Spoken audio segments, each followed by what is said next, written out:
तो वोल्टेज जो अप्लाइड है वो हम लोग लेके चल रहे हैं V M sine omega T, और जो करस्पॉन्डिंग करंट है सर्किट में जो बैटरी के थ्रू आ रही है उसको हम बोलते हैं आई M sine omega T plus five. तो यहाँ पे इन डिफरेंट वेरिएबल्स का हम लोग मतलब देखें तो जो वी एम है ये वोल्टेज की पीक वैल्यू है, और जो आई एम है वो करंट की पीक वैल्यू है। तो आई एम ये हमारी पीक वैल्यू जिससे कि आप फेमिलियर हैं करंट की पीक वैल्यू है। जो ओमेगा है दैट इज एंगुलर फ्रीक्वेंसी जो हमें टाइम पीरियड देगा वेरिएशन का। फाई फेस कांस्टेंट है, जो टी बराबर जीरो पे कितनी करंट है, टी बराबर जीरो पे कितना वोल्टेज है वो हमें प्रोवाइड करेगा। और ये जो पूरा आर्ग्यूमेंट है इसको हम लोग फेज बोलते हैं। ये फेज टाइम के साथ में लगातार लीनियरली चेंज हो रहा है, और फेज हमें जनरल टाइम टी पे वोल्टेज की वैल्यू कितनी है, जनरल टाइम टी पे करंट की कितनी वैल्यू है वो प्रोवाइड करेगा। तो वोल्टेज का फंक्शन है V M sine omega T, और करंट का फंक्शन है I M sine omega T plus five. Alright, तो जो इंडिया में फ्रीक्वेंसी है करंट की वो 50 हर्ट्ज है। अपने एसी जनरेटर इलेक्ट्रोमैग्नेटिक इंडक्शन में देखा था कि ओमेगा एंगुलर स्पीड से हम लोग जब कॉइल को यूनिफॉर्म मैग्नेटिक फील्ड में टर्न कराते हैं तो जो ईएमएफ जनरेट होता है उसके वेरिएशन की एंगुलर फ्रीक्वेंसी भी ओमेगा होती है।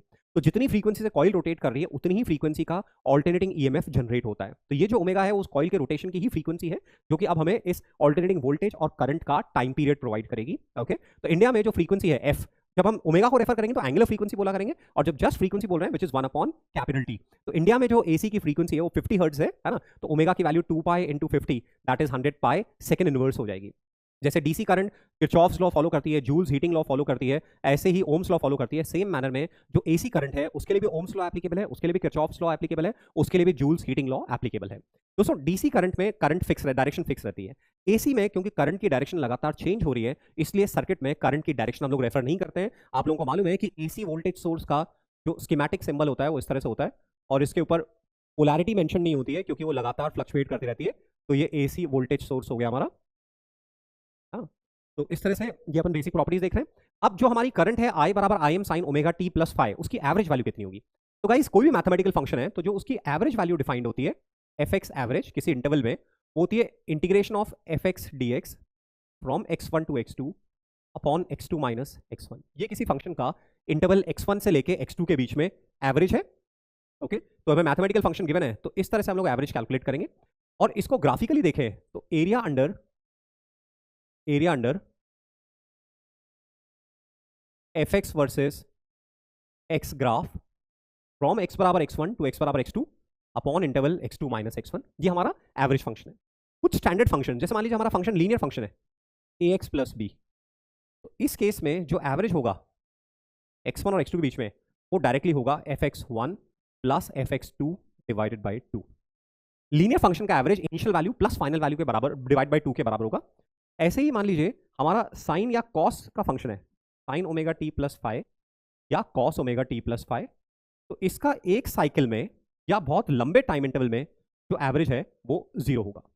Sine omega T plus five या sine cos omega T plus five का एक साइकिल में या एक लंबे टाइम पीरियड में जो एवरेज है वो जीरो होगा। और ऐसे ही हम ध्यान रखेंगे, इंटीग्रेशन से हम प्रूव भी कर सकते हैं कि sine square omega T plus five या cos square omega T plus five functions हैं, इनका एक साइकिल में जो एवरेज होगा वो हाफ के बराबर होगा। तो sine omega T plus five plus या cos omega T plus five उसका एवरेज तो जीरो है, और sine square omega T plus five या cos square omega T plus five इन फंक्शंस का जो एवरेज है वो हाफ के बराबर है। तो हम जो एसी ईएमएफ बोल रहे हैं वो I V M sine omega T बोल रहे हैं, current I M sine omega T plus five बोल रहे हैं। तो कंप्लीट साइकिल में एवरेज करंट जीरो होगी। कंप्लीट साइकिल में एवरेज करंट जीरो है क्योंकि ऊपर का एरिया और नीचे का एरिया आपस में कैंसिल हो जाएगा, तो average current in complete cycle is zero. यानी कि हम बोल सकते हैं कि net charge flown in a cycle is zero. क्योंकि चार्ज फ्लोन होगा I D T integration from small T to small T plus capital T एक साइकिल में, और वो एवरेज जीरो आ रहा है क्योंकि एरिया जीरो आ रहा है, इसलिए चार्ज फ्लोन भी एक कंप्लीट साइकिल में जो नेट चार्ज फ्लोन होगा किसी क्रॉस सेक्शन के थ्रू वो जीरो होगा। तो ऑल्टरनेटिंग करंट जब आई M sine omega T plus five है, वोल्टेज हमारा sign omega T plus omega T है, तो उस केस में एक एवरेज वैल्यू कितनी होगी एक साइकिल में या over a long period zero के बराबर होगी। ओके, तो ये हम लोगों ने लिखा। गाइस हाफ साइकिल की बात कर रहे हैं, तो हाफ साइकिल में देखिए मान लीजिए ये हमारा आई एम साइन ओमेगा टी का ग्राफ है करंट का टाइम के साथ में। तो यदि हम एक साइकिल यहां से यहां तक ले रहे हैं तब तो ये पूरा एरिया आ जाएगा, है ना, और एक साइकिल हाफ साइकिल हम यहां से यहां तक ले रहे हैं तो ऐसे केस में ये आधा एरिया और ये आधा एरिया कैंसिल हो जाएगा। तो actually average value over half cycle can be anything between 0 to twice of I M by pi. हम I M sine omega T को इंटीग्रेट करें 0 से कैपिटल टी बाई 2 तक और फिर टी बाई 2 से डिवाइड करें तो वो जो वैल्यू आएगी वो 2 आई एम बाय पाई आएगी। But 2 I M by pi half cycle में एवरेज तब होगा जबकि हम ऐसे मोमेंट से एवरेज लेना स्टार्ट कर रहे हैं जबकि करंट जीरो है, ताकि हम पूरी पॉजिटिव साइकिल कवर कर पूरी पॉजिटिव हाफ साइकिल कवर कर पाए। Else average can be anything between any number between 0 to twice of I M by 2 पाई। तो कंप्लीट साइकिल में आई M sine omega T plus पाई का एवरेज जीरो होगा, और half cycle में average can be any number between 0 to twice of I M by pi. तो ये हमारा complete cycle में और एवरेज हाफ साइकिल में एवरेज था। नाउ आरएमएस कैसे डिफाइंड है, पहले स्क्वायर करते हैं, फिर मीन लेते हैं और फिर अंडर रूट लेते हैं, तो रूट मीन स्क्वायर है ना। इसको इफेक्टिव करंट भी बोलते हैं और वर्चुअल करंट भी बोलते हैं।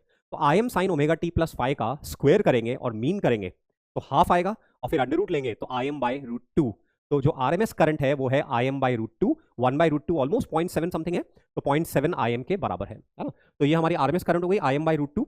गाइस जीरो से पीक वैल्यू होने में, पीक से जीरो होने में, जीरो से नेगेटिव पीक होने में एंड नेगेटिव पीक से जीरो होने में कैपिटल T/4 का टाइम इंटरवल होगा, क्योंकि क्वार्टर साइकिल कंप्लीट हो रही है। तो जीरो से पीक बोले या पीक से जीरो बोले या जीरो से नेगेटिव पीक या नेगेटिव पीक से zero, time taken would be capital T/4।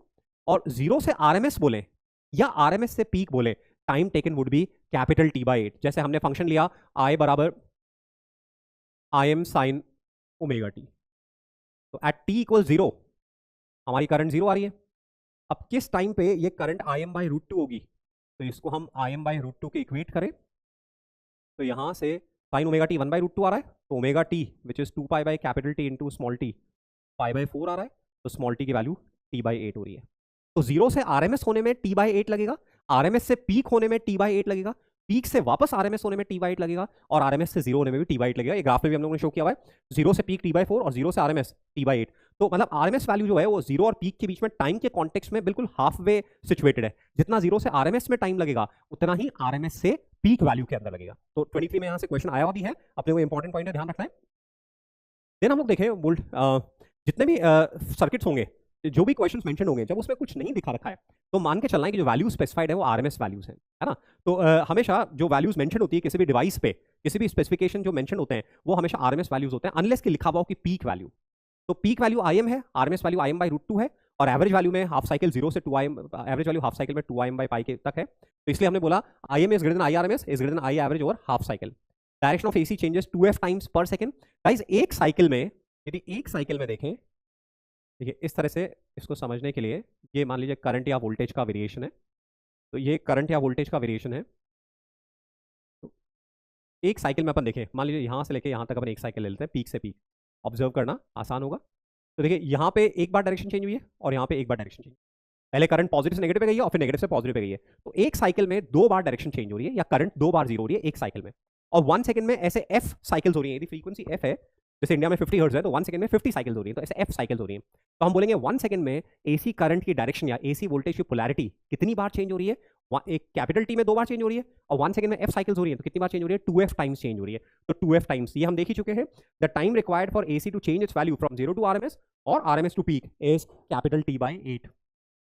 AC ammeter और जो एसी वोल्टमीटर होते हैं वो हॉट हीटिंग प्रिंसिपल पे बेस्ड होते हैं, हॉट वायर इंस्ट्रूमेंट इनको बोलते हैं, और ये आरएमएस वैल्यूज को रीड करते हैं। यहाँ पे जो स्केल होती है वो डिविजन्स इक्वी स्पेस्ड नहीं होते हैं, है ना, हीटिंग पे बेस्ड है इसलिए। तो यहाँ पे जो भी एसी अमीटर होगा, एसी वोल्टमीटर होगा, वो आरएमएस वैल्यू को रीड करेगा हमेशा। तो यदि एसी वोल्टमीटर एसी अमीटर से डीसी वैल्यूज रीड करेंगे तो जितनी है उतनी रीड कर देगा, बट डीसी अमीटर या डीसी वोल्टमीटर से एसी वैल्यूज रीड करेंगे तो वो रीड नहीं कर पाएगा, रीडिंग हमारी जीरो के बराबर आएगी। अब गाइस कुछ और मैथमेटिकल फंक्शंस है जिनका कि हमें एवरेज और आरएमएस निकालना है। मान लीजिए हमें फंक्शन गिवन है I M sine omega T, I1 M sine omega T, यहाँ पे आरएमएस हटा देना, इसको अपन रीड करें I1 M sine omega T, I2 M cos omega T. तो हमें ट्रिग्नोमेट्री के एक्सपोजर से मालूम है कि यदि हमारे पास ट्रिग्नोमेट्रिक फंक्शन है a sine theta plus b cos theta, तो इसको क्लब करके हम लिख सकते हैं √(a² + b² sine of theta plus tan inverse b/a, tan inverse b/a। इस तरह से हम लोग क्लब करके लिख सकते हैं। तो ऐसे ही I1 M sine omega T, I2 M cos omega T, इसको क्लब करके हम लोग लिख सकते हैं। I को हम लोग लिख सकते हैं इस वाले केस में IT इज I1 एम का स्क्वायर प्लस I2 एम का square sine of omega T plus tan inverse I2 M by I1 M. तो ये दोनों करंट्स मिलके एक सिंगल करंट बन रही है साइनसॉइडल, जिसकी पीक वैल्यू इतनी है। तो RMS value peak value divided by √2 होगी, तो पीक वैल्यू डिवाइड बाय √2, तो ये होगी I1 M square plus I2 M square by 2। ये हमारी I1 M sine omega T, I2 M cos omega T की आरएमएस वैल्यू आ रही है। और जो एवरेज वैल्यू होगी वो जीरो होगी, क्योंकि इसका एवरेज भी जीरो होगा और इसका एवरेज भी जीरो होगा। ऐसे ही सेकंड फंक्शन हमारे पास में लिखा हुआ है I1 plus I2m sign omega T plus 5। तो इसका एवरेज देखिए, I1 का एवरेज तो I1 ही होगा और I2m sign omega T plus 5 का एवरेज 0 होगा, तो इसलिए कंप्लीट फंक्शन का एवरेज I1 के बराबर हो जाएगा।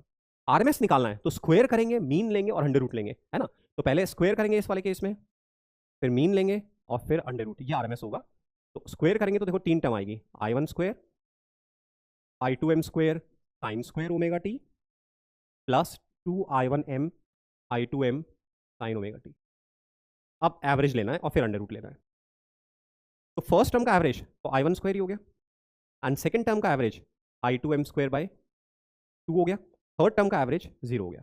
यानी कि आरएमएस वैल्यू कितनी आ रही है, I1 square plus I2m square by 2 under root, ये हमारी आरएमएस वैल्यू आ रही है। तो इस तरह से हम लोग आरएमएस वैल्यू निकालेंगे, है ना। तो डीसी और एसी को एक साथ मिक्स कर देंगे तो आरएमएस वैल्यू कितनी होगी, दो सेम फ्रीक्वेंसी की, एक साइन में है और एक कॉस में है, और उसमें यदि अपन मिक्स कर देंगे तो आरएमएस वैल्यू कितनी होगी वो अपन ने देखा। अब उसके बाद आते हैं फेजर। फेजर क्या होता है, जो हमारा फंक्शन है b बराबर vm साइन ओमेगा टी और करंट है I बराबर im साइन ओमेगा टी। तो एक्चुअली सेम फ्रीक्वेंसी के वोल्टेजेस करंट्स को ऐड करने के लिए we use phasor method. Phasor method में क्या करते हैं, हम इस वोल्टेज का ग्राफिकल रिप्रेजेंटेशन करते हैं। कैसे ग्राफिकल रिप्रेजेंटेशन करते हैं, हम इस वोल्टेज का ग्राफिकल रिप्रेजेंटेशन ऐसे करते हैं कि हम एक vm लेंथ का वेक्टर लेंगे जो कि ओमेगा एंगुलर स्पीड से घूम रहा है, ओमेगा एंगुलर स्पीड से घूम रहा है और टाइम टी पे x के साथ में ओमेगा टी एंगल बना रहा है। तो ये vm लेंथ का वेक्टर लिया हम लोगों ने, vm लेंथ का वेक्टर है जो ओमेगा एंगुलर स्पीड से घूम रहा है, टाइम टी पे x के साथ ओमेगा टी एंगल बना रहा है। तो इस रोटेटिंग वेक्टर को हम फेजर बोलते हैं, और इसका जो y पे प्रोजेक्शन होगा ये हमारा हो जाएगा vm साइन ओमेगा टी, ये वोल्टेज की इंस्टेंटेनियस वैल्यू है। तो ये रोटेटिंग वेक्टर फेजर कहलाता है और इसका जो y प्रोजेक्शन है वो हमारी वोल्टेज की इंस्टेंटेनियस वैल्यू है। तो ये वेक्टर लगातार रोटेट करता रहेगा कांस्टेंट स्पीड से, तो हमारी इंस्टेंटेनियस वैल्यू की वैल्यू, इंस्टेंटेनियस वोल्टेज की वैल्यू 0 से vm, vm से 0, 0 से माइनस vm से 0, ऐसे फ्लक्चुएट करती रहेगी। सिमिलर मैनर में गाइस यदि हम करंट को देखें तो करंट का फेजर, ये हमारा करंट का फेजर हो गया और ये वाला एंगल ओमेगा टी प्लस 5 है। तो करंट के फेजर से y पे प्रोजेक्शन डालो, ये जो लेंथ है ये हमारी करंट की इंस्टेंटेनियस वैल्यू है which is im sine omega T plus 5। तो ये फेजर्स लगातार रोटेट करते रहेंगे। These phasors are not physical quantities, physical quantities जो है वो इनके y प्रोजेक्शंस हैं। ये तो फेजर है और इनके जो y प्रोजेक्शंस हैं वो हमारी फिजिकल क्वांटिटीज हैं। तो इस तरह से हम वोल्टेज को, साइनसॉइडल वोल्टेज को, साइनसॉइडल करंट को रोटेटिंग वेक्टर्स के प्रोजेक्शन की फॉर्म में लिख सकते हैं। ध्यान रहे, फेजर की लेंथ किसके बराबर होगी, जितनी पीक वैल्यू है उसके बराबर होगी। फेजर कितनी स्पीड से रोटेट करेगा, जितनी फ्रीक्वेंसी वोल्टेज या करंट की है उतने से रोटेट करेगा। दोनों फेजर्स के बीच में एंगल कितना होगा वोल्टेज और करंट के बीच में, जितना दोनों फेजर्स के, जितना वोल्टेज और करंट के बीच में फेज डिफरेंस है उतना दोनों के बीच में एंगल होगा। गाइस ये दोनों इस तरह से रोटेट कर रहे हैं तो हम बोलेंगे कि current is leading the voltage, current is leading the voltage, या voltage is lagging behind the current. Current is leading the voltage और voltage is lagging behind the current, हम इस तरह से बोलेंगे। तो ये इस तरह से साइनसॉइडल वे में ये फेजर डायग्राम से हम लोगों ने बोला। फेज डिफरेंस, मान लीजिए एक फंक्शन को हम लोगों ने लिखा है vm sine omega T plus phi 1, दूसरे फंक्शन को लिखा है im sine omega T plus phi 2। तो दोनों साइन फंक्शन है, दोनों के कोएफिशिएंट्स पॉजिटिव है, तब जो इनके आर्ग्यूमेंट्स का डिफरेंस है उसको हम लोग फेज डिफरेंस बोलेंगे। पहले जब भी दो साइनोसॉइडल फंक्शन, चाहे वो वेव्स वाला चैप्टर हो, चाहे वो एसएचएम वाला चैप्टर हो, चाहे वो इंटरफेरेंस वाला चैप्टर हो, चाहे ऑल्टरनेटिंग करंट्स वाला चैप्टर हो, जब भी हमें दो साइनोसॉइडल फंक्शंस के बीच में फेज डिफरेंस निकालना है तो पहले दोनों फंक्शंस को साइन में या कोसाइन में एक्सप्रेस करेंगे, दोनों के कोएफिशिएंट्स को पॉजिटिव बनाएंगे। अब जो उनके आर्ग्यूमेंट का डिफरेंस है वो फेज डिफरेंस कहलाएगा। तो phi 2 minus phi 1 phase difference होगा। यदि फाई 2 बड़ा है फाई 1 से तो हम बोलेंगे करंट लीड कर रही है या वोल्टेज लैग कर रहा है। फाई 2 छोटा है, फाई 1 बड़ा है तो हम बोलेंगे वोल्टेज लीड कर रहा है या करंट लैग कर रही है। गाइस यदि फेज डिफरेंस पाई बाई 2 होता है तो उसका मतलब क्या होता है कि एक फंक्शन जब 0 है तो दूसरा फंक्शन मैक्स है, एंड वाइस वर्सा।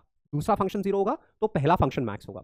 और फेज डिफरेंस पाई रेडियन होता है, पाई के मल्टीपल में होता है, तब क्या होता है कि एक फंक्शन पॉजिटिव में मैक्स है तो दूसरा नेगेटिव में मैक्स है। दोनों अपने ऑसिलेशन की साइकिल में हमेशा ऑपोजिट पार्ट्स में होंगे तो हम बोलेंगे वो ऑपोजिट फेज में है फंक्शन। और जीरो फेज डिफरेंस का क्या मतलब होता है कि दोनों फंक्शंस एक साथ 0 हो रहे हैं, एक साथ मैक्स हो रहे हैं, एक साथ 0 हो रहे हैं, एक साथ नेगेटिव मैक्स हो रहे हैं, तो जीरो फेज डिफरेंस। तो जीरो फेज डिफरेंस, एक साथ मैक्स एक साथ 0। पाई फेज डिफरेंस अपनी साइकिल, ऑसिलेशन की साइकिल के ऑपोजिट पार्ट में है, और पाई बाई 2 फेज डिफरेंस जब एक 0 हो रहा है तो दूसरा मैक्स हो रहा है, एंड वाइस वर्सा, वो पाई बाई 2 का फेज डिफरेंस होगा। तो ये अपने नेक्स्ट क्वेश्चन लेते हैं।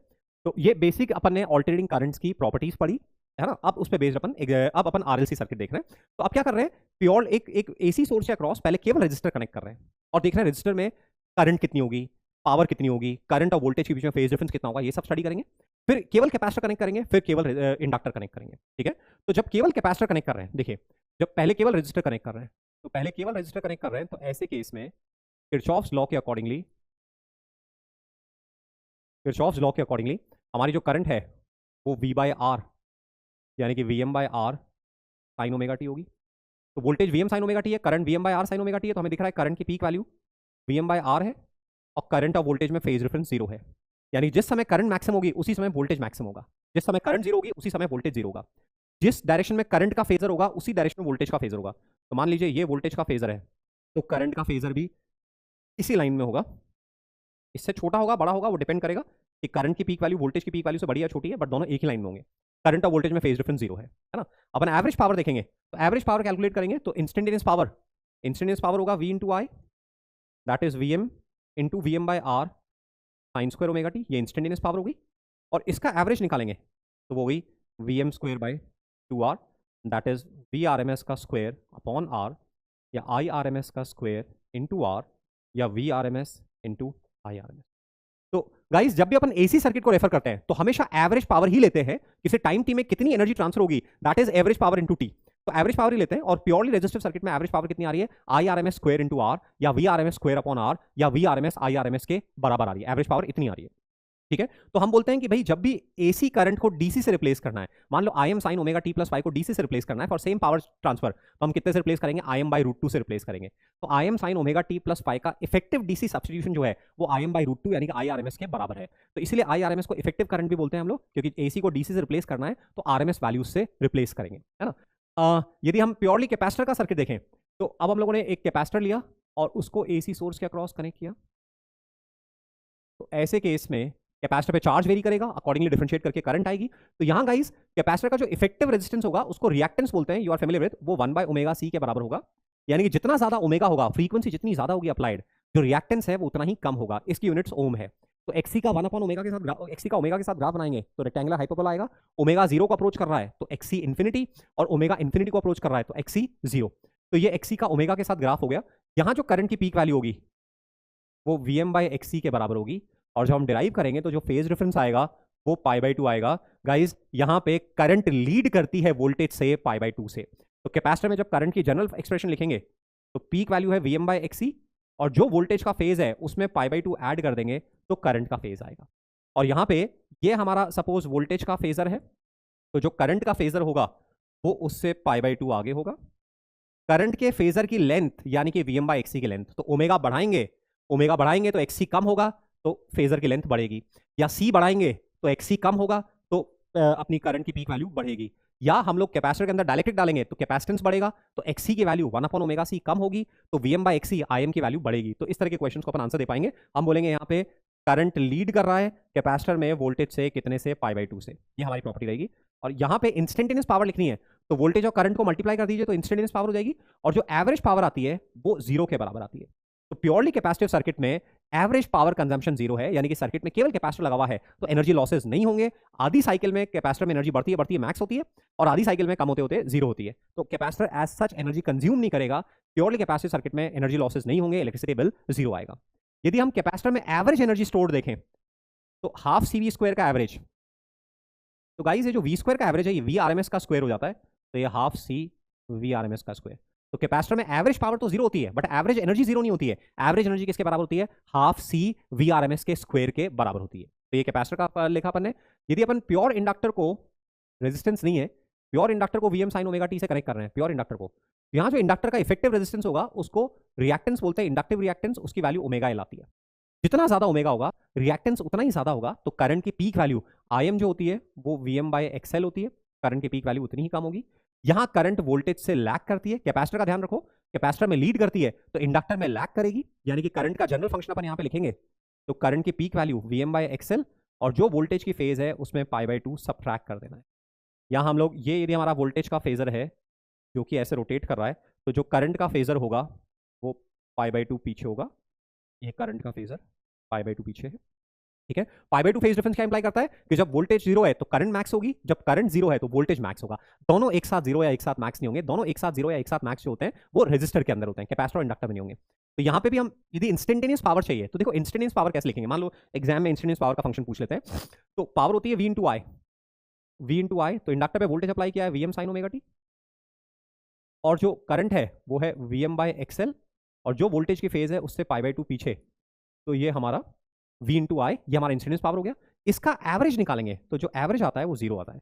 इंडक्टर में एवरेज पावर ट्रांसफर जीरो है, यानी कि इंडक्टर भी इलेक्ट्रिसिटी कंज्यूम नहीं करेगा। यदि सर्किट में केवल इंडक्टिव लोड है तो ऐसे में हमारा नेट लॉस जीरो होगा, कोई बिल नहीं आएगा। इंडक्टर में stored energy half L I square होती है, तो यदि हमसे क्वेश्चन में उसकी एवरेज पूरी वाली पूछी जाए तो हाफ एल आई स्क्वायर का एवरेज, आई स्क्वायर का average I R M S square होता है, तो ये हो जाएगा हाफ एल, हो जाएगा half L I R M S का स्क्वायर। तो दोस्तों रेजिस्टर में average power I R M S square आ रहा है, कैपेसिटर इंडक्टर में जीरो है। इंडक्टर में average energy half L I R M S का स्क्वायर है, और कैपेसिटर में average energy half C V R M S के स्क्वायर के बराबर है। तो देखिए अभी कंपैरेटिव स्टडी अपन देख लेते हैं। Resistor, capacitor, inductor, capital R XC बराबर 1 बाय ओमेगा सी, एक्सएल बराबर 1 अपॉन ओमेगा एल। करंट की peak value VM by R, VM by XC, VM by XL. Current और वोल्टेज सेम फेज में है, current lead कर रही है pi by 2 से, करंट लैग कर रही है पाई बाय 2 से। अकॉर्डिंगली हम लोगों ने फेजर बना रखे है ना। और एवरेज पावर रजिस्टर में I R M S square R या V R M S square upon R या V R M S I R M S, और कैपेसिटर में जीरो, इंडक्टर में zero. Average energy half C V R M S square, half L I R M S square, और इसमें energy कितनी consume होगी, P average into T, उतनी energy consume होगी।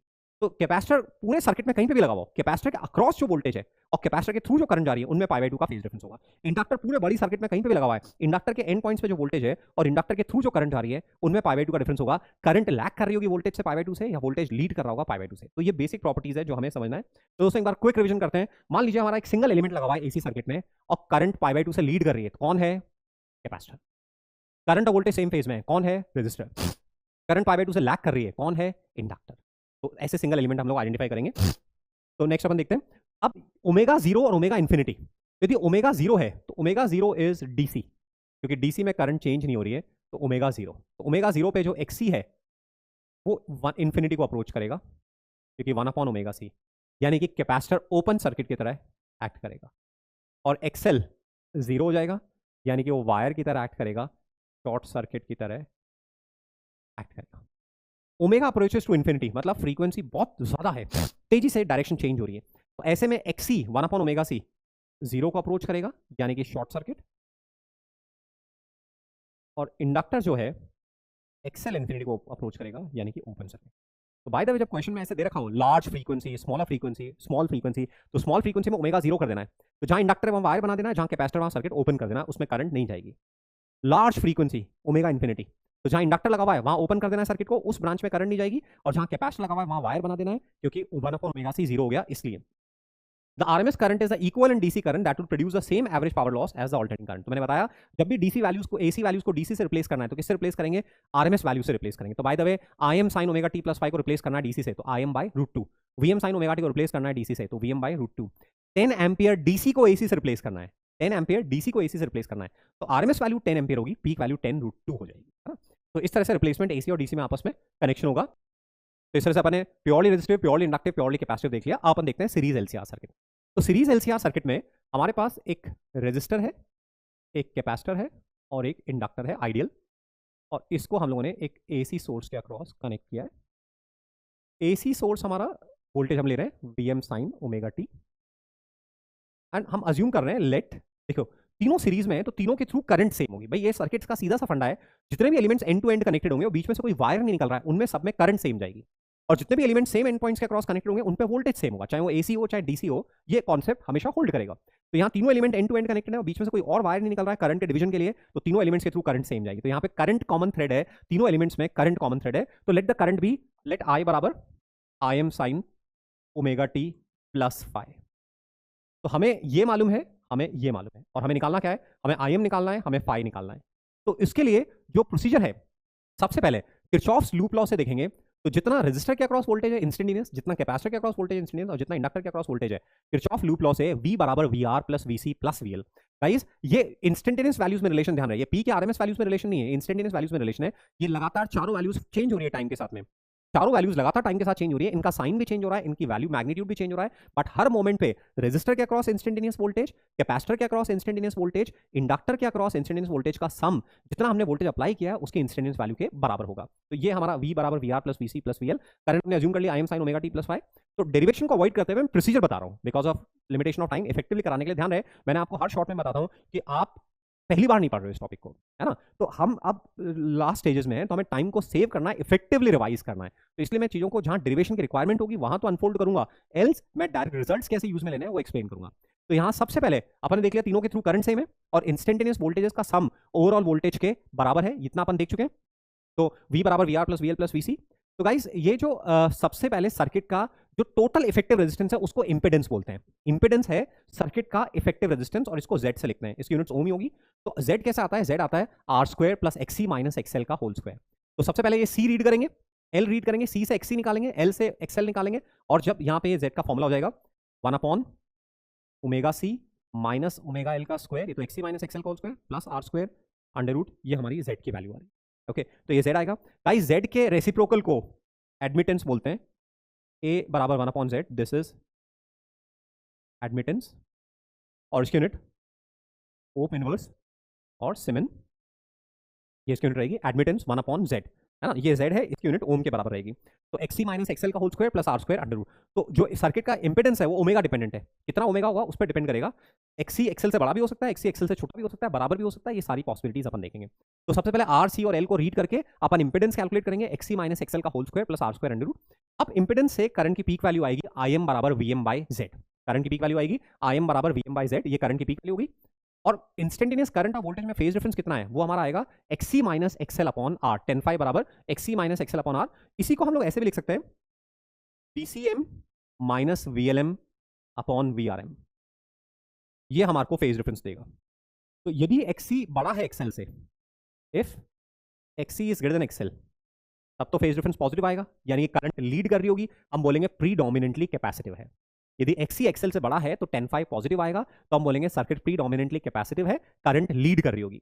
और यही XC XL से छोटा है, XC XL से छोटा है तो फाई नेगेटिव आएगा, इस केस में करंट लैग कर रही होगी, हम बोलेंगे सर्किट प्रीडोमिनेंटली इंडक्टिव है, ठीक है। और XC और XL बराबर आते हैं, if in special case XC बराबर XL तो फेज डिफरेंस जीरो होगा, हम देखेंगे रेजोनेंस स्टेट होती है, इस केस में करंट और वोल्टेज सेम फेज में होंगे। तो जो फाई की वैल्यू है ये माइनस पाई बाई 2 से लेके प्लस पाई बाई 2 के बीच में कुछ भी हो सकती है, माइनस पाई बाई 2 से लेके प्लस पाई बाई 2 के बीच में कुछ भी हो सकती है, ठीक है ना। वो डिपेंड करेगा कि एलिमेंट्स कौन से कनेक्टेड है और XC बड़ा है XL बड़ा है, बट फाई की वैल्यू माइनस पाई बाई 2 से प्लस पाई बाई 2 के बीच में रहेगी।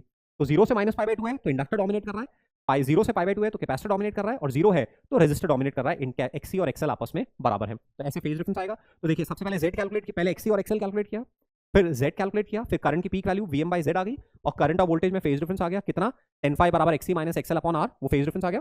दोस्तों इसको इंपेडेंस ट्राइंगल बोलते हैं, ये हमारा R है और ये XC माइनस XL का मॉड है, तो ये जो ट्राइंगल कहलाता है ये इंपेडेंस ट्राइंगल कहलाता है।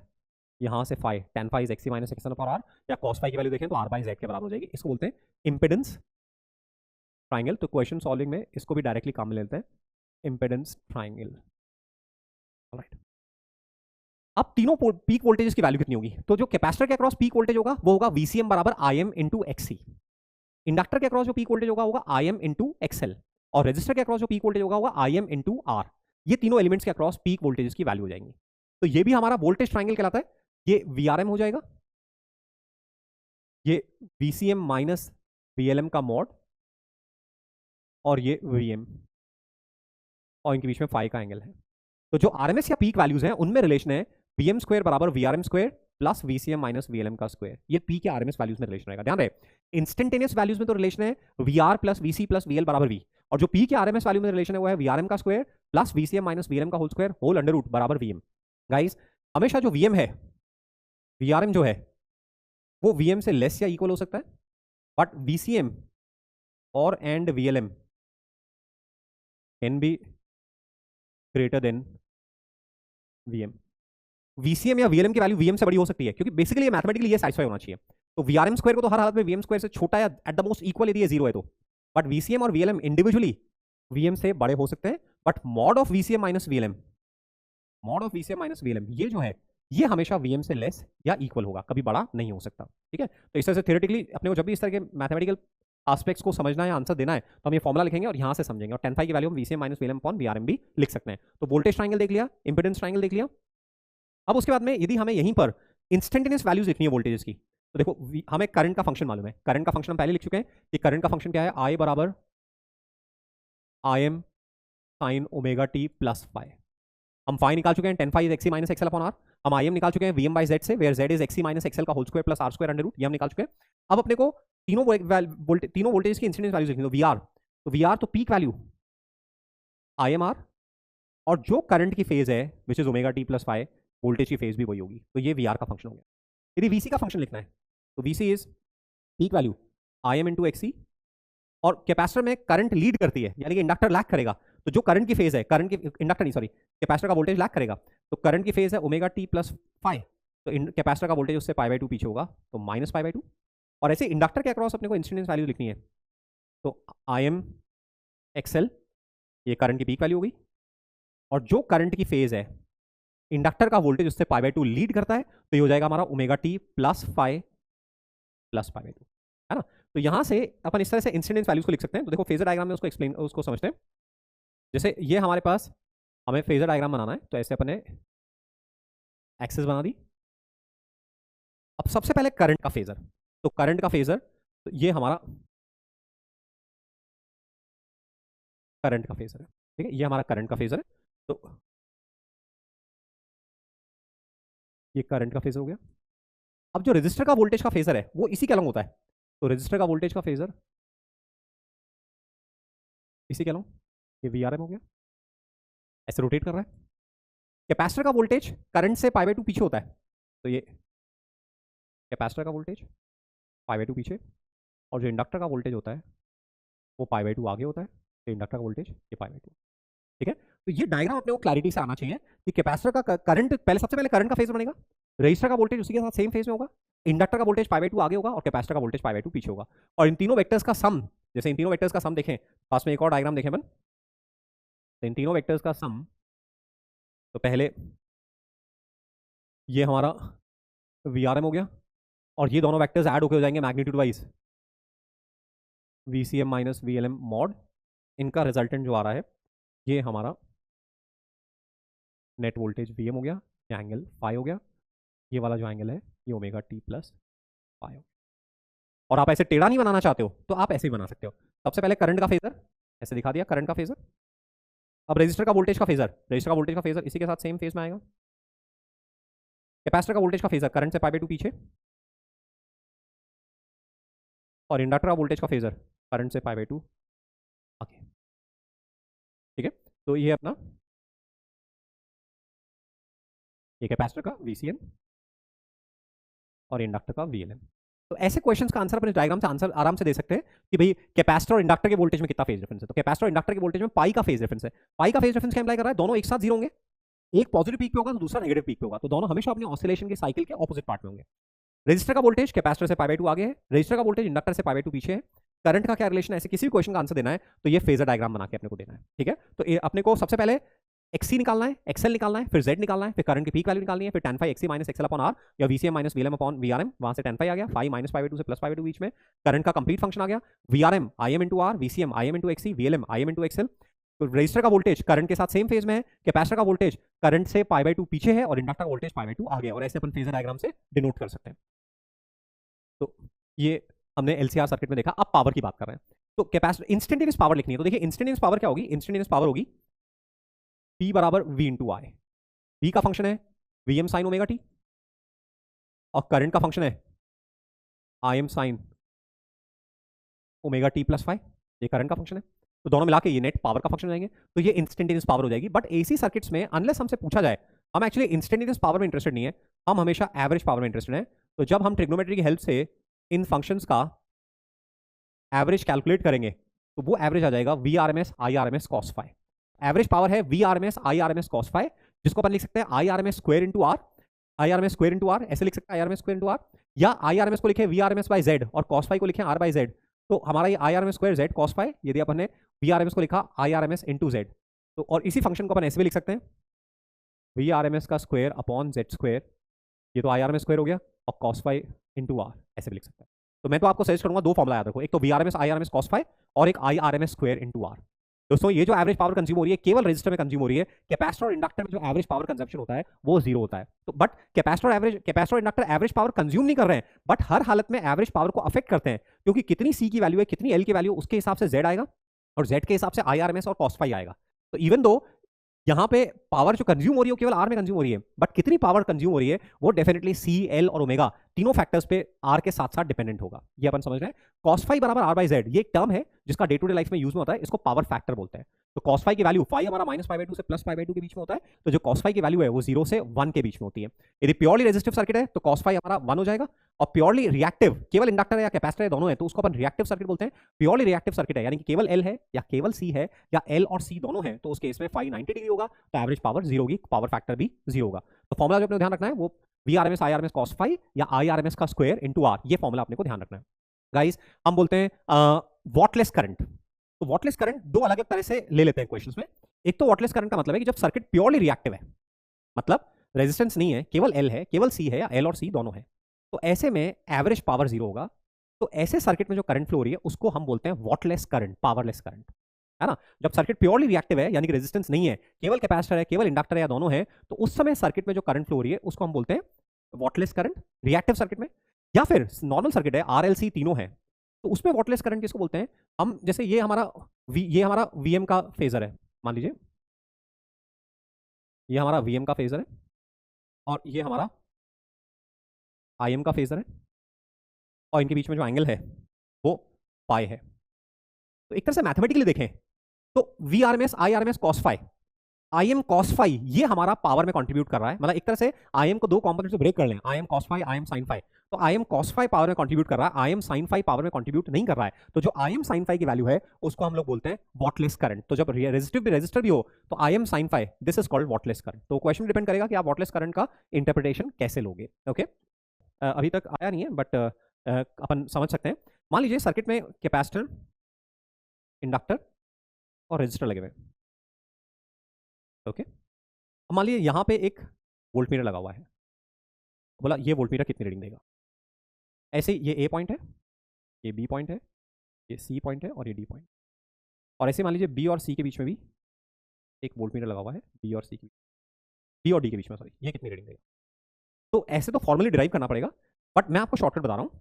V1 की रीडिंग कितनी होगी, तो हमारा जनरल वोल्टेज का रिलेशन है वी आर एम एस का square, V R M S बराबर V R R M S का square plus V C R M S minus V L R M S का स्क्वायर होल अंडर रूट।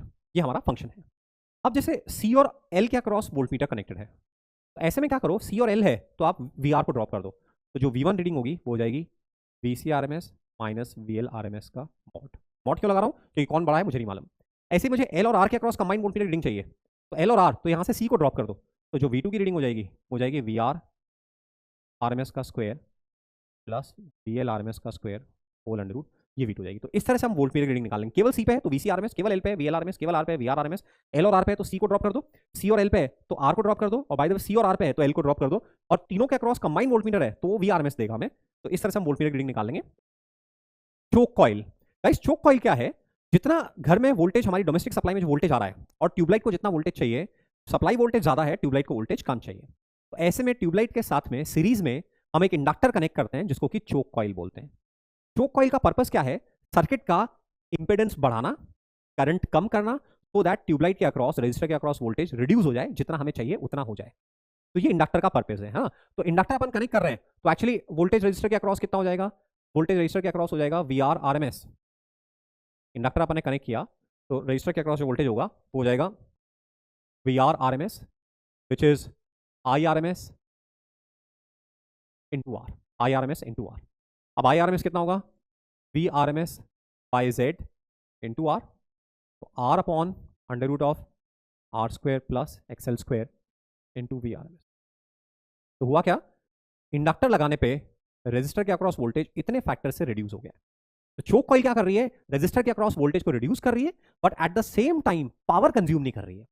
यदि हम यहाँ पे are के साथ आर लगाते तो भी रेजिस्टेंस वोल्टेज रिड्यूस हो जाता, बट वो एडिशनल आर पावर कंज्यूम करता, इंडक्टर लगाने पे पावर कंज्यूम नहीं हो रही है, तो सर्किट का इंपेडेंस बढ़ रहा है, करंट कम हो रही है, ट्यूबलाइट के अक्रॉस वोल्टेज कम हो रहा है, but at the same time unnecessary additional power consumption नहीं हो रहा है। ये चोक कॉइल का पर्पस है। Choke coil is an inductor connected in series with a tubelight resistor. तो ये अपने देख लिया।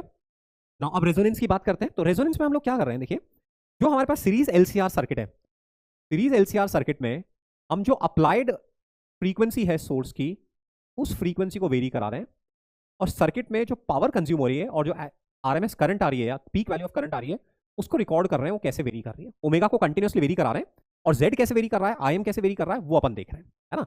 तो किसको वेरी करा रहे हैं, ओमेगा को वेरी करा रहे हैं, वी बराबर V M sine omega T. इस ड्राइविंग फ्रीक्वेंसी को, इसको ड्राइविंग फ्रीक्वेंसी बोलते हैं, इस ड्राइविंग फ्रीक्वेंसी को वेरी करा रहे हैं। तो ड्राइविंग फ्रीक्वेंसी को वेरी कराएंगे तो अभी अपन एनालिसिस करेंगे, तो एक फ्रीक्वेंसी ऐसी एग्जिस्ट करेगी जहां पे सर्किट का इंपेडेंस मिनिमम होगा, करंट की पीक वैल्यू मैक्सिमम होगी, उस फ्रीक्वेंसी को हम रेजोनेंट फ्रीक्वेंसी बोलते हैं, और उस स्टेट को हम लोग रेजोनेंट स्टेट बोलते हैं। ऐसी स्टेट में सर्किट का इंपेडेंस मिनिमम होता है और पावर ट्रांसफर्ड मैक्सिमम होती है। तो वो कैसे अपन एनालिसिस कर रहे हैं, तो सबसे पहले हम लोग ये देख रहे हैं कि ओमेगा बढ़ाएंगे तो एक्सी पे क्या फर्क पड़ेगा, एक्सएल पे क्या फर्क पड़ेगा, और जेड पे क्या फर्क पड़ेगा। तो देखो ओमेगा 0 है तो एक्सएल 0 हो जाएगा, एक्सी इंफिनिटी को अप्रोच करेगा, और इसीलिए जेड इंफिनिटी को अप्रोच करेगा, और करंट की पीक वैल्यू 0 को अप्रोच करेगी, करंट की पीक वैल्यू 0 को अप्रोच करेगी। ओके, ओमेगा इंफिनिटी है तो एक्सएल इंफिनिटी को अप्रोच करेगा ओमेगा एल से, एक्सी 0 को अप्रोच करेगा, और इसलिए जेड इंफिनिटी को अप्रोच करेगा, और करंट की पीक वैल्यू 0 को अप्रोच। तो बहुत स्मॉल फ्रीक्वेंसी पे भी करंट 0 हो रही है, और बहुत लार्ज फ्रीक्वेंसी पे भी करंट 0 हो रही है। बहुत स्मॉल फ्रीक्वेंसी पे इंपेडेंस इंफिनिटी है, और बहुत लार्ज फ्रीक्वेंसी पे इंपेडेंस इंफिनिटी है। तो देखो यदि अपन एक्सी का वेरिएशन देख रहे हैं तो एक्सी ओमेगा बढ़ाने पे लगातार कम हो रहा है, इंफिनिटी से 0 की तरफ आ रहा है। एक्सएल का वेरिएशन देख रहे हैं तो लीनियरली इंक्रीज हो रहा है, एक्सएल बराबर ओमेगा एल। और एक फ्रीक्वेंसी ऐसी एग्जिस्ट कर रही है जहां पे कि एक्सी और एक्सएल बराबर है। ये जो फ्रीक्वेंसी है ये रेजोनेंट फ्रीक्वेंसी जहां पे एक्सी और एक्सएल बराबर है। तो जेड का जो फंक्शन है वो है हमारा 1 omega C minus omega L का square plus R square under root, ये जेड का फंक्शन है। तो जेड मिनिमम कब होगा, जब ये दोनों नंबर्स आपस में बराबर होंगे, एक्सी बराबर एक्सएल। तो उस समय हमारा जेड मिनिमम है, सर्किट में करंट की पीक वैल्यू मैक्सिमम है। इस फ्रीक्वेंसी को रेजोनेंट फ्रीक्वेंसी बोल रहे हैं, और इस स्टेट को रेजोनेंट स्टेट बोल रहे हैं। इस स्टेट में जो हमारा ड्राइविंग बैटरी है, ईएमएफ सोर्स है, वो सर्किट को मैक्सिमम पावर ट्रांसफर कर रहा है, गिवन सर्किट को मैक्सिमम पावर ट्रांसफर कर रहा है, उसको रेजोनेंट स्टेट बोल रहे हैं। तो इंपेडेंस का ग्राफ देखिए, इंफिनिटी से आ रहा है, मिनिमम वैल्यू को अप्रोच कर रहा है, फिर वापस इंफिनिटी में जा रहा है। ये इस तरह का ग्राफ हो गया इंपेडेंस का। ये हमारी रेजोनेंट एंगुलर फ्रीक्वेंसी है। ओके, करंट की पीक वैल्यू का ग्राफ देखें, करंट 0 से मैक्सिमम हो रही है और मैक्स से वापस 0 हो रही है। तो ये करंट का फ्रीक्वेंसी के साथ ग्राफ हो गया। ऑलराइट, तो रेजोनेंट फ्रीक्वेंसी है कितनी, हम एक्सी को एक्सएल के बराबर कर रहे हैं, यानी कि 1/ओमेगा नॉट सी बराबर ओमेगा नॉट एल। तो यहां से रेजोनेंट फ्रीक्वेंसी का फॉर्मूला आ रहा है 1/√LC। ये तो एंगुलर फ्रीक्वेंसी आ रही है, और जस्ट फ्रीक्वेंसी 1/2π√। तो ये फॉर्मूला हर हालत में, चाहे आप कुछ भी छोड़ो, बट ये बेसिक फॉर्मुलाज नहीं छोड़ने हैं, डायरेक्ट एप्लीकेशन क्वेश्चन आते हैं। तो जब ड्राइविंग फ्रीक्वेंसी इतनी होगी तो ऐसे में एक्सी बराबर एक्सएल होगा, है ना। जब ड्राइविंग फ्रीक्वेंसी इतनी होगी तो ये एक्सी और एक्सएल आपस में बराबर होंगे, इंडक्टिव, तो नेट रिएक्टेंस सर्किट का 0 हो जाएगा। एक्सी बराबर XL, inductive reactance is equal to capacitive reactance, तो नेट एक्स इज 0, ये 0 हो गया। इस समय जो Z है, क्योंकि एक्सी और एक्सएल बराबर है, तो जो Z है वो R के बराबर है, impedance of circuit is minimum, और Z की वैल्यू कितनी है, R के बराबर है। तो रेजोनेंट स्टेट में Z की वैल्यू R के बराबर रहेगी। नेक्स्ट देखें, at resonant frequency the current is in phase with the applied voltage. tan phi है XC minus XL upon R, और एक्सी और एक्सएल बराबर है, तो tan phi की वैल्यू 0 आ रही है। tan phi 0 आने का मतलब है कि करंट और वोल्टेज आपस में सेम फेज में, यानी कि एक साथ पीक होंगे, एक साथ 0 पे आएंगे, एक साथ नेगेटिव पीक पे जाएंगे। बिफोर रेजोनेंस देखिए, यदि तो हम ग्राफ देखें वापस से, तो करंट की पीक वैल्यू का ओमेगा के साथ और Z का ओमेगा के साथ ग्राफ देख रहे हैं। तो Z वर्सेस ओमेगा, तो ओमेगा 0 था तो Z इंफिनिटी को अप्रोच कर रहा था, और ओमेगा इंफिनिटी तो भी Z इंफिनिटी को अप्रोच कर रहा है। तो एक पर्टिकुलर ओमेगा पे Z मिनिमम है, R के बराबर है ना। तो इस रीजन में देखें तो omega less than omega naught, ये वाला जो रीजन है, इसमें एक्सी बड़ा होगा एक्सएल से। ये प्रीडोमिनेंटली कैपेसिटिव है, यहां करंट लीड करेगी वोल्टेज से। यदि ओमेगा ओमेगा नॉट से छोटा है, ड्राइविंग फ्रीक्वेंसी रेजोनेंट फ्रीक्वेंसी से कम है, ड्राइविंग फ्रीक्वेंसी क्या, कितनी फ्रीक्वेंसी की अपने बैटरी कनेक्ट करके, और रेजोनेंट फ्रीक्वेंसी क्या, 1/√LC। तो यदि ड्राइविंग फ्रीक्वेंसी रेजोनेंट फ्रीक्वेंसी से कम है, तो ऐसे में एक्सी एक्सएल से बड़ा है, क्योंकि ओमेगा 0 पे एक्सी इंफिनिटी होता है, और यहाँ के एक्सी और एक्सएल बराबर हो रहे हैं, यानी कि इस रीजन में एक्सी बड़ा एक्सएल से, तो फाई पॉजिटिव आएगा, करंट लीड करेगी, इसको प्रीडोमिनेंटली कैपेसिटिव बोलेंगे। इस रीजन में देखें तो एक्सी एक्सएल से छोटा है, प्रीडोमिनेंटली इंडक्टिव है, करंट लैग करेगी, ये हमारा रीजन हो गया। और इस पर्टिकुलर जगह पर रेजोनेंस है, यहाँ फाई 0 है, XC और XL कैंसिल हो रहे हैं, है ना। तो ये अपन ने देख लिया। And at resonance current is in phase with applied voltage. Now voltage across L and C, तो VC, क्योंकि XC और XL बराबर हैं तो VC RMS और VL RMS भी बराबर होंगे, तो C और L के अक्रॉस कंबाइंड वोल्टेज हमारा 0 हो जाएगा।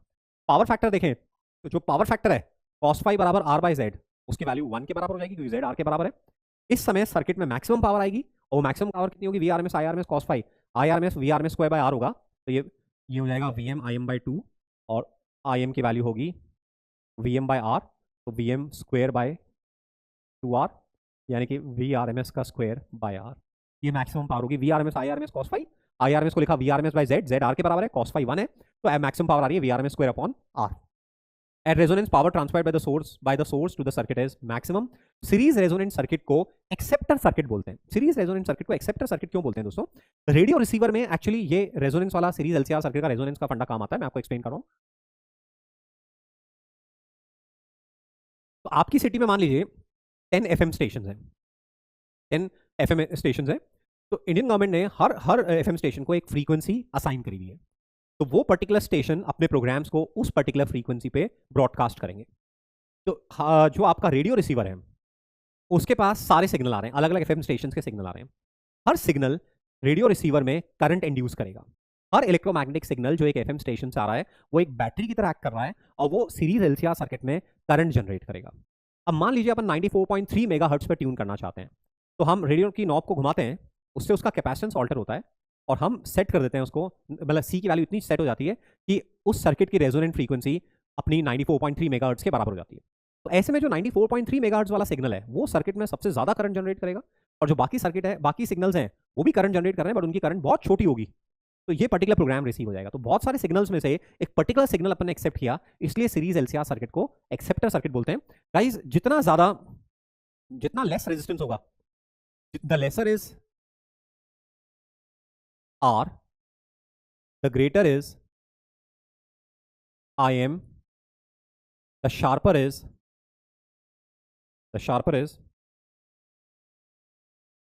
resonance, and the better is selectivity. जितना शार्प रेजोनेंस होगा सेलेक्टिविटी उतनी ही बेटर होगी। इसको देखो, इस फिगर में देखो, जैसे यहाँ पे देखें तो ये 3 अलग अलग रेजिस्टेंसेज वाले सीरीज एलसीआर सर्किट है। तो R1 जो है वो सबसे छोटा है, इसलिए करंट की पीक वैल्यू सबसे ज्यादा आ रही है।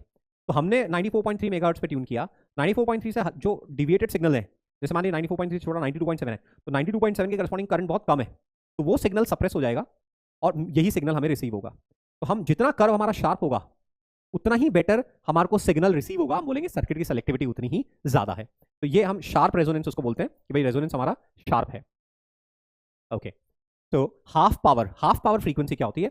हाफ पावर फ्रीक्वेंसी वो दो फ्रीक्वेंसीज जहां पे की जो पावर है वो रेजोनेंस पे जितनी पावर है उसकी आधी के बराबर है। Those two frequencies eight which average power is half of average power at resonance, उनको हम हाफ पावर फ्रीक्वेंसी बोलते हैं। तो गाइज, एक half power frequency omega naught से लेसर होती है और एक हाफ पावर फ्रीक्वेंसी ओमेगा से हायर होती है ना। तो if omega 1 and omega 2 are half power frequencies, तो ओमेगा 2 माइनस ओमेगा 1 इसको हम बैंडविड्थ बोलते हैं, ट्वाइस ऑफ डेल्टा ओमेगा, और इसकी जो वैल्यू आती है वो R बाय L के बराबर आती है, यानी कि डेल्टा ओमेगा की वैल्यू R बाय 2L आती है। तो ओमेगा 1 को हम लोग लिख सकते हैं ओमेगा 2, ओके, तो ये ओमेगा 2 और ये ओमेगा 1, या चलो रिवर्स कर देते हैं, तो यहाँ माइनस साइन ले लेते हैं और यहाँ प्लस साइन ले लेते हैं। ओके, तो omega 1 omega naught minus delta omega, तो ये omega naught minus R by 2L हो जाएगा, omega naught minus R by 2L, and this is omega naught plus R by 2L। ये हमारी दो हाफ पावर फ्रीक्वेंसीज हैं। यदि हम रेजोनेंस कर्व में देखेंगे तो रेजोनेंस कर्व में करंट की पीक वैल्यू को हम ओमेगा के साथ प्लॉट कर रहे हैं, तो हमें मालूम है कि रेजोनेंस कर्व कैसा, हमारा आईएम का ग्राफ कैसा आता है, 0 से पीक वैल्यू, पीक से 0, इस तरह से आ रहा है। इस पर्टिकुलर फ्रीक्वेंसी पे करंट की पीक वैल्यू मैक्सिमम पॉसिबल है ना। तो दो और फ्रीक्वेंसीज एग्जिस्ट कर रही है, एक लोअर साइड पे एग्जिस्ट कर रही है और एक हायर साइड पे एग्जिस्ट कर रही है, जहां पे करंट की पीक वैल्यू जो है वो जितनी रेजोनेंस पे करंट की पीक वैल्यू है उसकी 1/√2 के बराबर है। I M at resonance upon √2। Resonance पे करंट कितनी होती है? VM/R, तो VM/R/√2 इतनी करंट है। एक लोअर हाफ पावर फ्रीक्वेंसी है, एक अपर हाफ पावर फ्रीक्वेंसी है, इस डिफरेंस को अपन ट्वाइस ऑफ डेल्टा ओमेगा बोलते हैं। तो हमारा कर्व स्मॉल आर के लिए सिमेट्रिक कर्व होता है पीक के अराउंड, इसलिए ओमेगा 1 और ओमेगा 2 ओमेगा नॉट के रिस्पेक्ट में इक्वली स्पेस्ड होंगे। तो एक omega naught minus delta omega, एक omega naught plus delta omega. तो जब हाफ पावर फ्रीक्वेंसी की बात कर रहे हैं तो उस समय जो करंट है, जितनी रेजोनेंस पे करंट है उसकी 1/√2 के वैल्यू के बराबर होती है। और जो इंपेडेंस है, क्योंकि करंट 1/√2 यानी कि Vm/√2R आ रहा है, तो इंपेडेंस जो है वो सर्किट का √2R के बराबर आ रहा है। तो देखो at half power frequency Z is √2R and half power frequency में जो वैल्यू ऑफ करंट है 1/√2 एट रेजोनेंस, जितनी रेजोनेंस पे उसकी 1/√2 है। ये जो ट्वाइस ऑफ डेल्टा ओमेगा है इसको हम लोग बैंडविड्थ बोलते हैं, इसको हम लोग बैंडविड्थ बोलते हैं। Bandwidth is twice of delta omega, तो ये R/L है।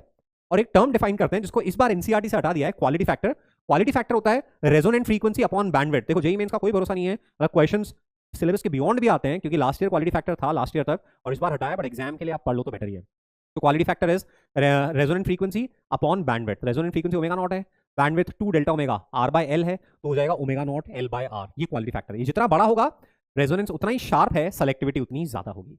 गाइस जो मेटल डिटेक्टर्स होते हैं, जो हर कहीं भी पब्लिक एंट्रेंस पे, कोई भी पब्लिक प्लेस है उसके एंट्रेंस पे लगे हुए होते हैं, उन वो मेटल डिटेक्टर रेजोनेंस प्रिंसिपल पे ही काम करते हैं। तो अंदर पूरा LCR सर्किट होता है जो रेजोनेंस में होता है। यदि कोई पर्सन मेटल ऑब्जेक्ट लेके जा रहा है तो ऐसे में L चेंज हो जाएगा सर्किट का। L चेंज होने पे XC और XL नो लॉन्गर इक्वल नहीं होंगे, तो करंट चेंज हो जाएगी और डिटेक्टर डिटेक्ट कर लेगा और अलार्म बच जाएगा। तो इसलिए मेटल डिटेक्टर जो है वो AC circuit series LCR circuit के रेजोनेंस प्रिंसिपल पे बेस्ड है। तो ये अपने ट्रांसफार्मर हमारा नेक्स्ट टॉपिक है। ट्रांसफार्मर के थ्रू हम लोग क्या कर रहे हैं, हाई वोल्टेज को लो वोल्टेज में कन्वर्ट कर रहे हैं, लो वोल्टेज को हाई वोल्टेज में कन्वर्ट कर रहे हैं, high AC voltage to low AC voltage और low AC voltage to high AC voltage. जो ट्रांसफार्मर है that works on the principle of mutual induction, इसलिए केवल ऑल्टरनेटिंग करंट्स के साथ ही काम आएगा, ऑल्टरनेटिंग वोल्टेज के साथ ही काम आएगा, डीसी वोल्टेज के साथ में काम नहीं आएगा। तो अपने ध्यान रखना है, transformer is used to increase और decrease AC voltage and it works on the principle of mutual induction.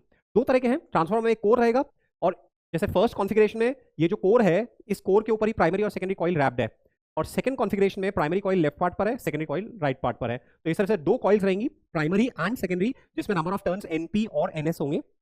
Primary के अक्रॉस हम लोग सोर्स वोल्टेज कनेक्ट कर रहे हैं, जिसे स्टेप अप करना है या स्टेप डाउन करना है। प्राइमरी में क्योंकि वोल्टेज चेंज हो रहा है तो फ्लक्स चेंज हो रहा है, और उसकी वजह से सेकेंडरी में EMF इंड्यूस हो रहा है, और वो हमारा आउटपुट वोल्टेज है। ठीक है ना। तो प्राइमरी और सेकेंडरी ये हमारी दो कॉइल है। A transformer consist of 2 sets of coil insulated from each other bound on a soft iron core. Soft iron core हम लोग काम में लेते हैं। जो वोल्टेज प्राइमरी और सेकेंडरी में है वो आपस में रिलेटेड है VS अपॉन VP बराबर NS अपॉन NP। तो डायरेक्ट फॉर्मुला को देखना है कि सेकेंडरी कॉइल में वोल्टेज और प्राइमरी कॉइल में वोल्टेज आपस में रिलेटेड है, VS upon VP is IS upon IP, NS upon NP sorry. यदि ट्रांसफार्मर 100% एफिशिएंट है, यानी कि VP IP बराबर VS IS है, तो फिर उस केस में IP और IS भी रिलेट हो जाएंगे। बट ये तब एप्लीकेबल होगा जब ट्रांसफार्मर 100% एफिशिएंट है। Bye the way transformer 100% efficient नहीं है, तो मान लीजिए ट्रांसफार्मर की एफिशिएंसी ईटा दे रखी है, तो VS IS output power is eta times VP IP। तो VP अपॉन VS से अपन VS अपॉन VP से, इस फॉर्मूला से हम लोग VS निकालेंगे और उसको यहाँ पे सब्स्टिट्यूट करेंगे, तो हमारी IS और IP आपस में रिलेट होंगे। ये तब जबकि ट्रांसफार्मर 100% एफिशिएंसी नहीं है, 100% एफिशिएंट नहीं है। ईटा है हमारी एफिशिएंसी ऑफ ट्रांसफार्मर, है ना। तो जो लेफ्ट में फॉर्मूला लिखा हुआ है वो तभी एप्लीकेबल है जबकि ट्रांसफार्मर 100% एफिशिएंट है। गाइस NS NP से बड़ा है, जैसे इस फिगर में देख रहे हो NS जो है वो NP से बड़ा दिख रहा है, तो VS VP से बड़ा होगा, ये स्टेप अप ट्रांसफार्मर है। और NS NP से छोटा है जो सेकंड फिगर में दिख रहा है, तो ये स्टेप डाउन ट्रांसफार्मर है। ट्रांसफार्मर का स्कीमेटिक डायग्राम इस तरह का है, सर्किट सिंबल इस तरह का है। तो if NS is greater than NP then VS is greater than VP, and if NS is less than NP then VS is less than VP। Energy losses, तो मेन फॉर्मुला ट्रांसफर में दो ही है, देखिए VS upon VP is NS upon NP। 100% efficient transfer के लिए VS into IS बराबर VP into IP, और ये 100% नहीं है तो VS IS बराबर एफिशिएंसी टाइम्स VP IP, वहां से हम करंट्स को रिलेट करेंगे। ट्रांसफार्मर में एनर्जी लॉसेस होंगे। एनर्जी लॉसेस के मेन रीजंस क्या है, फ्लक्स लीकेज। प्राइमरी से जितनी फ्लक्स बाहर निकल रहा है वो सारा का सारा सेकेंडरी में से नहीं जा रहा, फ्लक्स लूज हो रहा है, तो उससे एनर्जी लूज हो रही है।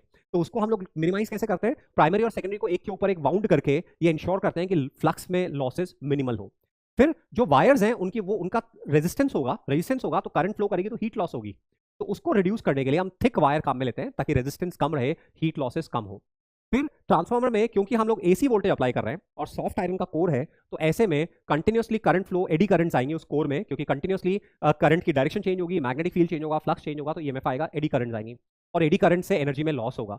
तो एडी करंट से एनर्जी में लॉसेस को कम करने के लिए हम क्या करते हैं, ट्रांसफार्मर का जो कोर है वो हम सॉफ्ट आयरन का लेते हैं और सॉलिड ब्लॉक को हम लोग लैमिनेटेड शीट से बनाते हैं। पहली शीट, उसके ऊपर दूसरी, फिर उसके ऊपर तीसरी, उसके ऊपर चौथी, ये एक दूसरे से इंसुलेटेड है, तो ऐसे में एडी करंट्स की वैल्यू कम हो जाती है। तो लैमिनेटेड शीट से मिलके बना हुआ कोर हम लोग काम में लेते हैं ताकि एडी करंट से लॉसेस कम हो जाए। हिस्टैरिसीस लॉस क्या होता है, जब करंट जीरो से मैक्स हो रही है तो मैग्नेटिक फील्ड एक पर्टिकुलर डायरेक्शन में बढ़ रहा है, फिर मैक्स से जीरो हो रही है तो मैग्नेटिक फील्ड कम हो रहा है, जीरो से नेगेटिव में मैक्स हो रही है तो मैग्नेटिक फील्ड ऑपोजिट डायरेक्शन में बढ़ रहा है, और नेगेटिव मैक्स से जीरो होती है तो मैग्नेटिक फील्ड ऑपोजिट डायरेक्शन में कम हो रहा है। तो ये जो करंट फ्लो हो रही है इसकी वजह से सॉफ्ट आयरन मैग्नेटाइज होगा और लगातार डीमैग्नेटाइज होगा, मैग्नेटाइज डीमैग्नेटाइज मैग्नेटाइज डीमैग्नेटाइज, इसमें एनर्जी लॉस होगा जिसको हिस्टैरिसीस लॉस बोलते हैं। और वो कम करने के लिए हम ऐसा मटेरियल लेते हैं जिसका हिस्टैरिसीस कर्व छोटा हो, तो हम सॉफ्ट आयरन काम में लेते हैं ताकि हिस्टैरिसीस लॉसेस से कम हो। तो ये ट्रांसफार्मर में एनर्जी लॉसेस के कॉजेज है और कैसे उनको रिमूव करते हैं। ट्रांसफार्मर की efficiency output power upon input power, वो एफिशिएंसी है, और मोस्टली ये हवन नहीं रहेगी, 100% नहीं रहेगी, बट क्वेश्चन में नहीं दे रखा है तो हमें मान के चलना है कि ट्रांसफार्मर 100% एफिशिएंट है। दोस्तों जो प्राइमरी में करंट ईएमएफ है और जो सेकेंडरी ईएमएफ है वो आपस में लेंजेस लॉ से 180 डिग्री से फेस चेंज में रहेगा, मतलब 180 डिग्री का फेस डिफरेंस रहेगा प्राइमरी ईएमएफ में और सेकेंडरी कॉइल में ईएमएफ में, ये हमें ध्यान रखना है। तो अब large scale transmission and distribution, large scale transmission and distribution, तो पावर प्लांट पे पावर प्रोड्यूस हो रही है इसी वोल्टेज पे और उसे हमारी सिटी तक ट्रांसमिट करना है और फिर सिटी से हमें फर्दर कॉलोनीज में, घरों में डिस्ट्रीब्यूट करना है। तो ये पावर ट्रांसमिशन हो गया। तो गाइस क्या करते हैं, एक्चुअली जो ट्रांसमिशन केबल है वो हंड्रेड्स ऑफ किलोमीटर्स लॉन्ग है और उन ट्रांसमिशन केबल्स में जब करंट फ्लो होगी तो हीट जनरेट होगी, हीटिंग लॉस होगी। तो उस हीटिंग लॉस को कम करने के लिए करंट हमें कम चाहिए, I²R कम चाहिए। तो करंट कम करने के लिए हम क्या करते हैं, ट्रांसमिशन वोल्टेज बढ़ा देते हैं। जिस वोल्टेज पे पावर प्रोड्यूस हो रही है उस वोल्टेज को हम एनहांस कर देते हैं। मतलब जो हमारी पावर है वो V1 I1 है ना, ये जनरेशन है, ये पावर जनरेट हो रही है। अब हम V2 बढ़ा देते हैं, वोल्टेज को हम बढ़ा देते हैं, वी इंक्रीज वोल्टेज। तो वोल्टेज इंक्रीज करते हैं तो जो करंट है वो डिक्रीज हो जाती है, तो लॉस I²R ये भी डिक्रीज हो जाता है ना। वोल्टेज बढ़ाते हैं, करंट कम हो जाती है तो लॉसेस कम हो जाते हैं। फिर फर्दर डिस्ट्रीब्यूशन के टाइम पे, एट डिस्ट्रीब्यूशन हम वोल्टेज को डिक्रीज करते हैं, वी डिक्रीज वोल्टेज और फिर सप्लाई करते हैं, है ना। तो पहले वोल्टेज स्टेप अप कर रहे हैं ताकि कम करंट पे हम एनर्जी ट्रांसमिट करें, और फिर डिस्ट्रीब्यूशन के टाइम पे वोल्टेज को डाउन कर रहे हैं ताकि हम कम वोल्टेज पे फर्दर सप्लाई दे, है ना। तो ये हमारा क्यों करते हैं हम लोग, हाई वोल्टेज पे क्यों एनर्जी ट्रांसमिट करते हैं, ताकि I²R लॉसेस कम से कम हो। तो ये हमने लिख के दिया है, the voltage output of generator is stepped up so that current is reduced and consequently the I²R loss is cut down. The voltage is stepped down. It is further stepped down at distributing substation and utility poles before a power supply of 240 volt reaches our homes. ठीक है, तो पहले जहां power station है वहां voltage up करेंगे, फिर जो हमारा सिटी का डिस्ट्रीब्यूशन सेंटर है वहां पे वोल्टेज डाउन करेंगे, फर्दर कॉलोनीज में फिर से डाउन करेंगे और फिर हमारे घर में सप्लाई आएगी जो कि 240 वोल्ट की आ रही है।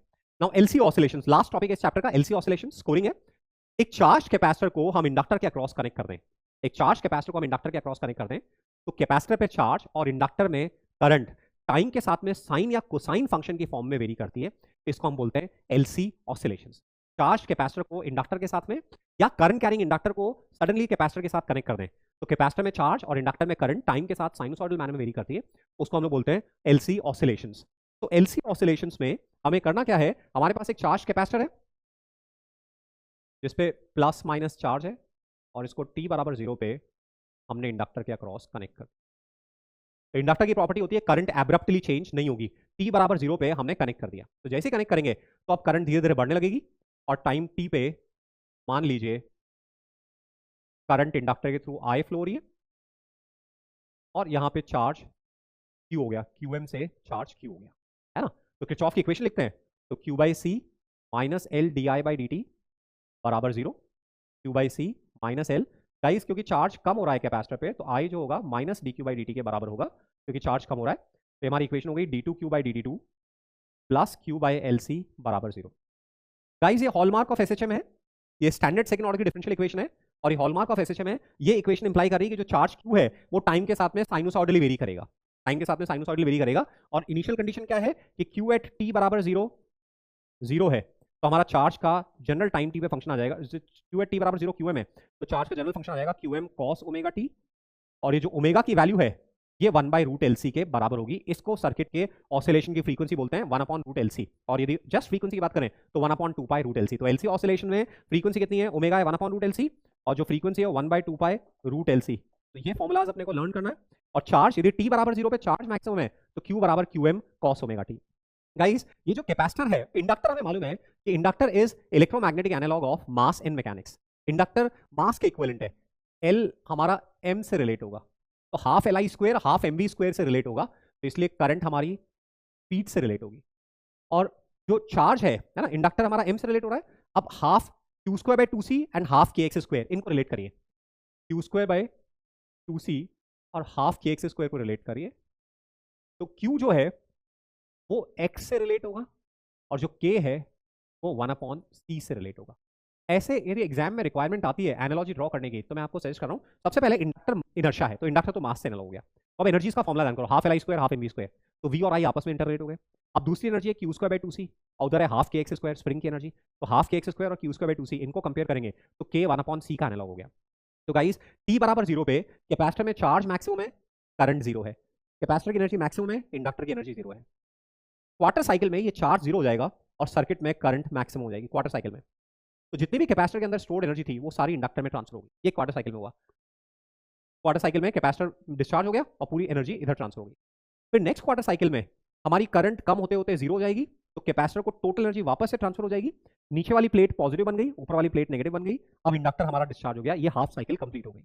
ठीक है, फिर उसके बाद में अब क्योंकि नीचे वाली प्लेट पॉजिटिव है तो करंट ऐसे फ्लो करेगी, तो अब कैपेसिटर नेक्स्ट क्वार्टर साइकिल में डिस्चार्ज होगा, नेक्स्ट क्वार्टर साइकिल में कैपेसिटर डिस्चार्ज होगा, है ना। तो एक्चुअली टी बराबर जीरो पे क्या है, टी बराबर जीरो पे क्यू और आई को देखें, क्यू मैक्सिमम है, आई जीरो है।